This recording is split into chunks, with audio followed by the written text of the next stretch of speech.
శంకర్ గారి దర్శకత్వంలో రామ్ చరణ్ గారు నటించిన సినిమా గేమ్ చేంజర్. ఈ సినిమా మీద విపరీతమైన అంచనాలైతే ఉన్నాయి. ముఖ్యంగా శంకర్ గారు తెలుగులో చేస్తున్న మొదటి సినిమా ఇది.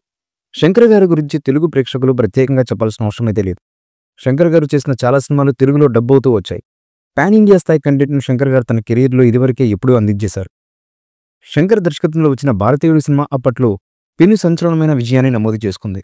అదే సినిమాకి సీక్వెల్గా వచ్చిన భారతీయుడు 2 సినిమా బాక్సాఫీస్ వద్ద పెద్దగా ఆడలేదు. ఇక్కడితో శంకర్ మీద ఉన్న నమ్మకాలన్నీ చాలా మందికి పోయాయి. అయితే ఇప్పుడు గేమ్ చేంజర్ సినిమాకి శంకర్ గారు కథ కాదు కాబట్టి కొంత ఉపశమనం కలిగిందనేది కొంతమంది అభిప్రాయం. ఈ సినిమాలో పొలిటికల్ టచ్ కూడా ఉన్నట్లు సమాచారం వినిపిస్తుంది. ట్రిపుల్ సినిమా తర్వాత చరణ్ పూర్తి స్థాయిలో కనిపిస్తున్న సినిమా ఇది. అంతేకాకుండా ఈ సినిమాలో చరణ్ చాలా గెటప్స్లో కనిపిస్తున్నారు.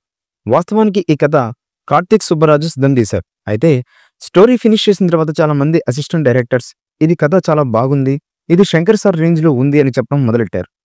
దీంతో కార్తీక్ సుబ్బరాజు కూడా ఈ సినిమాను శంకర్ సార్కు ఇద్దామని ఫిక్స్ అయ్యి శంకర్ చేతిలో పెట్టారు. అయితే శంకర్ ఈ కథను భారీ స్థాయిలో తెరకెక్కించారు.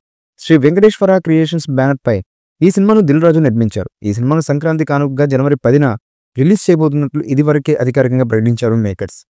ఇంకా కేవలం ఈ సినిమాకు 30 రోజులు మాత్రమే టైం ఉంది. ఇదివరకే ఈ సినిమా నుంచి వచ్చిన 3 పాటలు కూడా అద్భుతమైన సక్సెస్ను సాధించాయి. ఎస్ఎస్ తమన్ ఈ సినిమాకి సంగీతాన్ని అందిస్తున్నారు. అయితే ఈ సినిమా నుంచి ఒక స్పెషల్ పోస్టర్ రిలీజ్ చేసింది చిత్ర యూనిట్. రామ్ నందన్ మరో 30 రోజుల్లో ఛార్జ్ తీసుకోబోతున్నారు అంటూ రాసుకొచ్చారు. ఇక ఈ పోస్టర్లో రామ్ చరణ్ గారు చాలా స్టైలిష్గా కనిపిస్తున్నారు. ఈ పోస్టర్ చూస్తుంటే కాలేజ్ నుంచి రామ్ చరణ్ ఎగ్జిట్ ఇస్తున్నట్లు కనిపిస్తుంది. ఏదేమైనా ఈ సినిమా మీద మంచి అంచనాలైతే అందరికీ ఉన్నాయి. ఇదిలా ఉండగా అతి త్వరలో గేమ్ చేంజర్ మూవీ నుంచి 4వ పాటను మేకర్స్ రిలీజ్ చేయడానికి సంసిద్ధమవుతున్నట్లుగా తెలుస్తున్నటువంటి సమాచారం.